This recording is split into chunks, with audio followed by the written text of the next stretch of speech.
Hey everybody, Dave Neal here, stand-up comedian, host of Bachelor Recap, a guy's review. Happy Friday morning. I hope everyone is well today. I've got some information on the Chris Harrison saga as it continues to unfold. I'm going to share with you this article from The Sun, which I don't know why I've been getting my news from The Sun lately, but they've actually been the breaking news source for a lot of this content. So they must have an insider over there in the Bachelor universe. I'm not sure. But the article reads, worst case scenario, Bachelor's Chris Harrison iced out of crisis talks with execs. So I'm going to talk all about this story. I'm going to share a story about Crest reconsidering a Chris Harrison ad. And then I'm going to share some information on crisis management and what actually needs to be done for The Bachelor to move forward and not lose their fan base, but also pay respect to the issues at hand. So first I wanted to play a piece from Good Morning America this morning. So we're going to cover this whole story as it continues to emerge. It's amazing it's been less than 2 weeks because this story feels like it's been going on forever. But as we know, The Bachelorette is set to start filming any day now. They were supposed to start filming early March in Canada. That was wiped out due to COVID issues. They couldn't secure getting people over the border. I don't know what the case was. But either way, it wasn't related to this story. But because of that, they might have bought themselves a little bit of time. But for this show to start airing in May when it's scheduled to air, they have to start filming it soon. Will they have a host? Will it be Chris Harrison? Is he stepping aside? Will he end up getting fired? Will it not be his decision to come back? Let's play this video here at Good Morning America, and then we'll keep talking. We're going to go to the latest on that Bachelor backlash. Tayshia, she's speaking out about host Chris Harrison's decision to step aside from the hit show for a period of time. TJ Holmes has all the details. Good morning, TJ. Good morning to you, sir. And we have to remember, this is the season of the first ever Black Bachelor. But so many of the headlines right now are still about the past racist actions of one of the final 4 women he has to choose from, and also the host who came to that woman's defense. Well, Tayshia Adams, who is the second ever Black Bachelorette, she's now letting us all know what she thinks about it. Another Bachelorette speaking out this morning about longtime Bachelor host Chris Harrison. His words affected a lot of people, you know, myself included.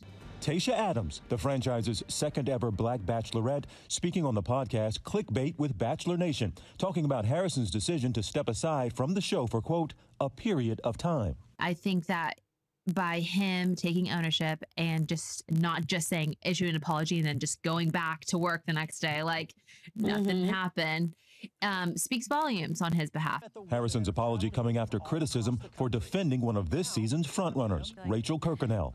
Rachel, you accept this rose?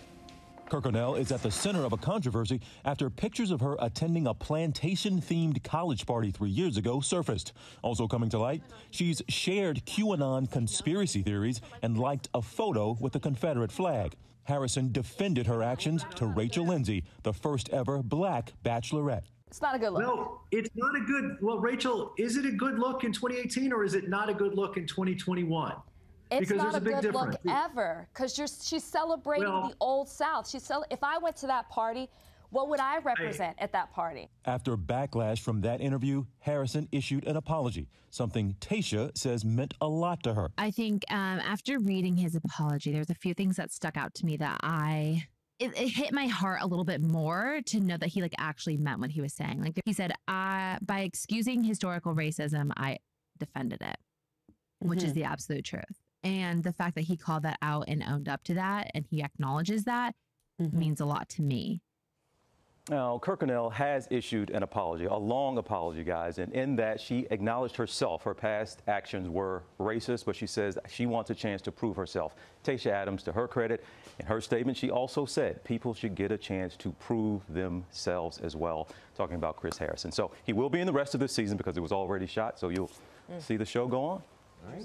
Bye. All right, there it is, folks. So, obviously we're getting a lot of redundancies with the story here as we talk about what we already know. We already know that he issued his apology, but it's interesting to hear from Tayshia, the second Black Bachelorette. She said it hit my heart a little bit more, and it believes that I don't want to speak for her, but she says that she felt his apology was authentic, and now it just comes down to what you guys think, what the audience thinks. In the end, the show will have to decide how the show's crisis management. Let's go to crisis management. Let's skip ahead here. This is what the show needs to decide.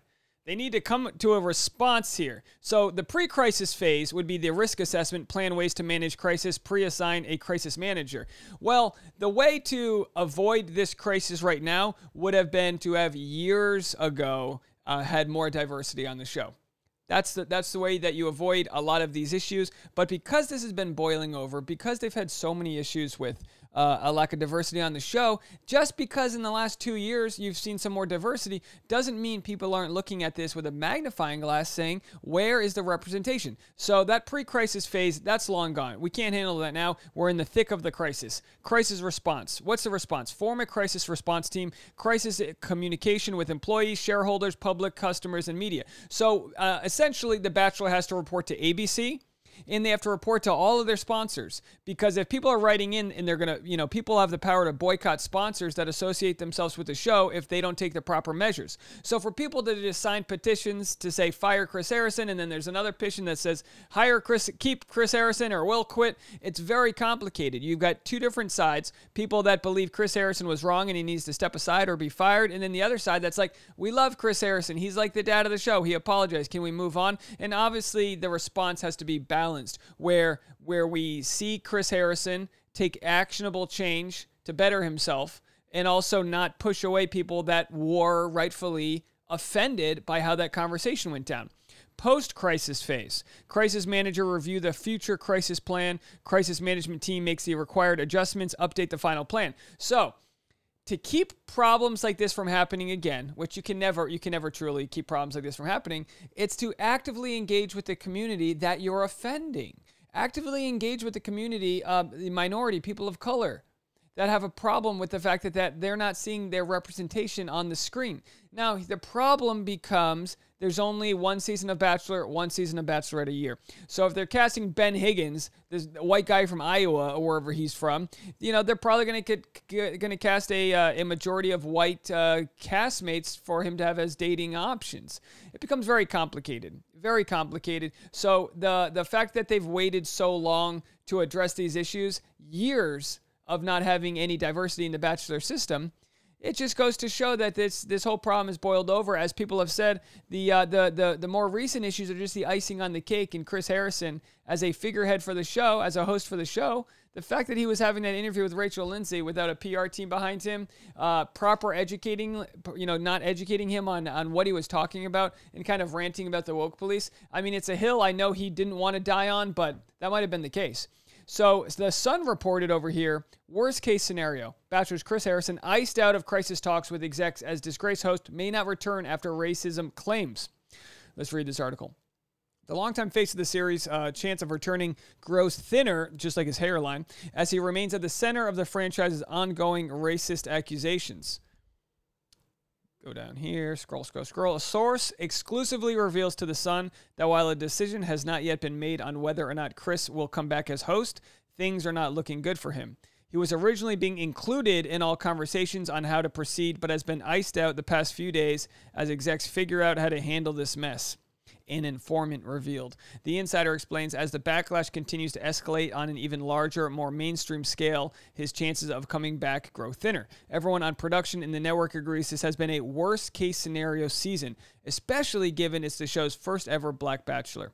Following protests surrounding the Black Lives Matter movement last summer, ABC announced newcomer Matt James would be the first black lead in Bachelor history. So when we go back and relate it to this, that was their pre-crisis phase. Oh, Black Lives Matter's happening. Rachel Lindsay's already threatened to boycott the show. Let's get a black Bachelor in there now. Now, Matt James, I think, has been a great Bachelor, and he's done everything he can. All of the issues around the show have nothing to do with him. Rachel Kirkconnell's past, Chris Harrison defending Rachel. Rachel actually spoke out saying she didn't want Chris Harrison to defend her. And essentially, we can boil down what Chris Harrison was actually trying to say, but then I'm not going to be guilty of conflating Chris Harrison's statements as he has been found guilty of trying to get into the mind of Rachel. You understand? It becomes very messy. So we're going to let people speak for themselves. His actions spoke very loudly on how he thought about the whole scenario. And I believe his apology was heartfelt and meaningful. But until we see that, take root, until we see him take actions, the Bachelorette season is just right around the corner. So I don't see, and now there's a few conspiracies going around. They say, well, you could always film the show with Chris Harrison, but also film alternate scenes where he's not in it. That wouldn't be hard to do since he's not in many scenes. You know, he shows up with a date card. He's at the limo. You really don't need Chris Harrison on the show. But Chris Harrison, right now, to a certain demographic of the audience, represents more than just the host. Chris Harrison represents cancel culture to a lot of people. And people are worried that if Chris Harrison goes, that they don't want to stand for that. Now, I don't think you're going to lose much of a fan base if Chris Harrison goes. I think the proper decision, my crisis response to this would be to re-inform Chris Harrison of your plans, have it come out of his mouth to say, look, I'm taking the next season of The Bachelorette off. I'm taking it off. I'm going to make some decisions later. It lets The Bachelor kind of stall the process of what to do next, and then Chris can actually show changes that he's made to move forward, not just statements saying, I'll do better. People are sick and tired of somebody, having things come out and they say, I'll just do better. It's like, well, what does that mean? So everyone's asking this question, what does it mean for Chris Harrison to do better? And that's something we'll just have to find out. So, it hasn't been a good couple weeks for him. And again, I say that with all due respect to the people that have felt any sort of emotions from this, that they feel like their voice isn't heard, or that people that have suffered from racism or whatever the case may be. We have to understand, just because this doesn't affect you doesn't mean it doesn't affect somebody else. There's a major power shift happening right now between the scenes of the behind the scenes of The Bachelor, and it will continue moving forward. As of right now, creator Mike Fleiss will continue running things, but there will be a change up with other top producers. The show is also hiring more people of color in higher up positions to help fix what it finally recognizes has been a long-standing problem. The informant added that things are a disaster behind the scenes, as no one was prepared for how massive the backlash would be. There's Mike Fleiss. Yeah, guys, here's Chris Harrison's apology. And of course, Crest over here. Crest is reconsidering using Chris Harrison ad after controversy. We are deeply disappointed. Hey, this is the world we live in. If you're going to be in commercials and be a spokesperson for something, you have to be as squeaky clean, because they want to hit as broad. Everyone's got teeth, right? So they want, maybe not as many in Georgia. I'm kidding. Come on, you hillbillies. I'm joking. Everyone wants to, Crest, they want to appeal to everybody. So you can't lose a market because you have Chris Harrison as the host. You just can't have that. So I think Crest would benefit if they had a campaign be like, speak out against white privilege, but be for white teeth. Be for white teeth. Whatever. All right, I digress. So anyway, making a change. Procter & Gamble is reconsidering using Chris Harrison in future Crest ads, following his controversial statements that led to him taking a break from The Bachelor. We are aware of the developments around Chris Harrison and his role as host of The Bachelor, a spokesperson for P&G said in a statement to Ad Age. I love to get my news from Ad Age. I am a big subscriber of Ad Age. We are in the process of gathering more information about these circumstances to determine our next steps. We are deeply disappointed in his comments, which do not reflect our values. You're a toothpaste. Come on. You make teeth white. You put some fluoride in there. Maybe it's bad for your brain. Who knows? You just try to make your teeth white. I do understand, though, having a corporate, having a moral identity for corporations is obviously very important. But at the same time, I respect Procter & Gamble. Procter & Gamble? Is that what they call Procter & Gamble.